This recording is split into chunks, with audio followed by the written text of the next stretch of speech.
প্রায় এক দশক বাদে কার্যকর হল বর্ধিত রেল ভাড়া। গত 9 জানুয়ারি সব শ্রেণীতেই ভাড়া বৃদ্ধির কথা ঘোষণা করেন রেলমন্ত্রী পবন বানসাল। সেই হিসেবে এ সপ্তাহের শুরু থেকে ট্রেনে উঠলেই দিতে হবে বাড়তি ভাড়া। 1000 কিলোমিটার যাত্রা করলে স্লিপার ক্লাসে বাড়তি 60 টাকা ও এসি 3 টিয়ারে অতিরিক্ত 100 টাকা দিতে হবে যাত্রীদের।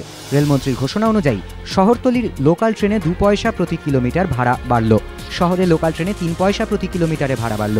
এসি 3 টিয়ারে ভাড়া বাড়ল প্রতি কিলোমিটারে 10 পয়সা, এসি 2 টিয়ারে 6 পয়সা প্রতি কিলোমিটার, এসি চেয়ার কারে 10 পয়সা প্রতি কিলোমিটার এবং স্লিপারে প্রতি কিলোমিটারে 6 পয়সা ভাড়া বাড়ল।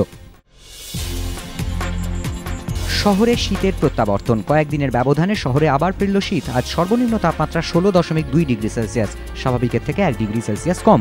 উত্তরে হাওয়া ফের সক্রিয় হওয়ায় শীত আবার ফিরে এলো বলে জানিয়েছে আলিপুর আবহাওয়া দপ্তর। আবহাওয়াবিদরা জানিয়েছেন আগামী কয়েকদিন আরও ঠান্ডা পড়বে, তবে আগের মতো কনকনে ঠান্ডা না পড়লেও শীতের আমেজ এখন থাকবে।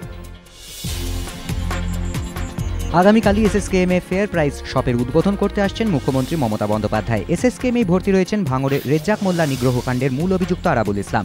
ফেয়ার প্রাইস শপের উদ্বোধনে এসে মুখ্যমন্ত্রী আরাবুলের সঙ্গে দেখা করবেন কিনা তা নিয়ে শুরু হয়েছে জোর জল্পনা। তবে আপাতত হাসপাতালেই থাকবেন আরাবুল ইসলাম। আজ তাকে ছাড়া হচ্ছে না এসএসকেএম থেকে, এমনই সিদ্ধান্ত মেডিকেল বোর্ডের। তার শারীরিক অবস্থা খতিয়ে দেখে আজ সকাল 11:30 নাগাদ আলোচনায় বসে এসএসকেএম এর মেডিকেল বোর্ড।